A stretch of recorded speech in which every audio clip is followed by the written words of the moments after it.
Hello दोस्तों, मैं समूह मस्तानी। आप लोग देख रहे हैं हमारे अपने यूट्यूब चैनल गीत संगीत हिट को। तो मैं आ गया हूँ एक और नए वीडियो में, एक और नए सॉन्ग के साथ। आप लोगों को थंबनेल देखकर पता चल गया होगा कि ये सॉन्ग किस ट्रैक पर होने वाला है। तो चलिए वीडियो को स्टार्ट करते हैं।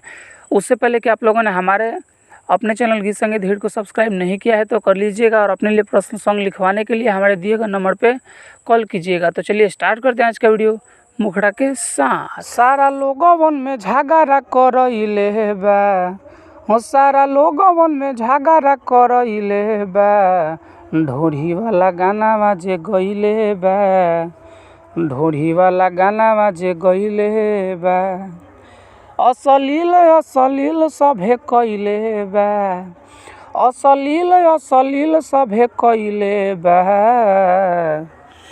आ ढोढ़ी वाला गाना बाजे गइले बा, ढोढ़ी वाला गाना बाजे गइले बा, सारा लोग में झगड़ा करइले बा, आ ढोढ़ी वाला गाना बाजे गइले बा, आ ढोढ़ी वाला गाना बाजे गइले बा।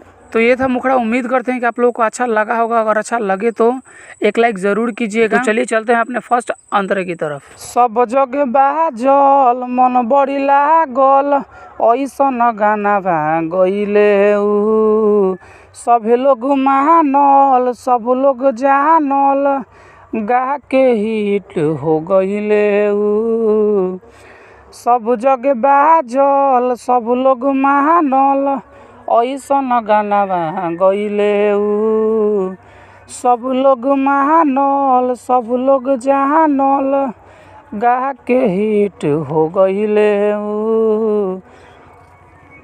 गाना बाई धूम मचइले बा, अरे गाना बाई धूम मचइले बा, आ ढोढ़ी वाला गाना बाजे गइले बा, ढोढ़ी वाला गाना बाजे गइले बा, सारा लोग में झगड़ा करइले बा, आ ढोढ़ी वाला गाना बाजे गइले बा, ढोढ़ी वाला गाना बाजे गइले बा।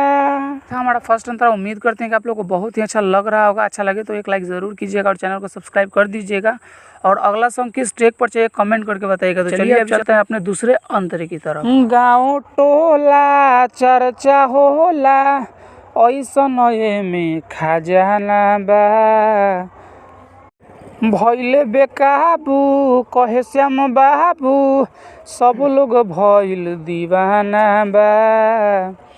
गाँव टोला चर्चा होला, ऐसन में खजाना बा, भइले बेकाबू कहे श्याम बाबू, सब लोग भइल दीवाना बा।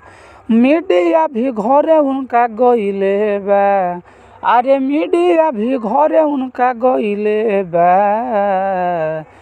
आ ढोढ़ी वाला गाना बाजे गइले बा, ढोढ़ी वाला गाना बाजे गइले बा, सारा लोग में झगड़ा करइले बा, सारा लोग में झगड़ा करइले बा, आ ढोढ़ी वाला गाना बाजे गइले बा, आ ढोढ़ी वाला गाना बाजे गइले बा। तो ये था हमारा पूरा सॉन्ग। अगर आप लोगों को अच्छा लगा होगा तो लाइक कर दीजिएगा, और ऐसे ही ढेर सारे सॉन्ग पाने के लिए हमारे यूट्यूब चैनल गीत संगीत हिट को सब्सक्राइब जरूर कर लीजिएगा। और आप अपने लिए पर्सनल सॉन्ग लिखवाना चाहते हैं तो हमारे दिए गए नंबर पर कॉल कीजिएगा। तो चलिए मैं जाते जाते यही कहूँगा कि गाइए और हिट हो जाइए। तब तक के लिए मिलते हैं किसी दूसरे वीडियो में किसी दूसरे सॉन्ग के साथ। तब तक के लिए नमस्कार।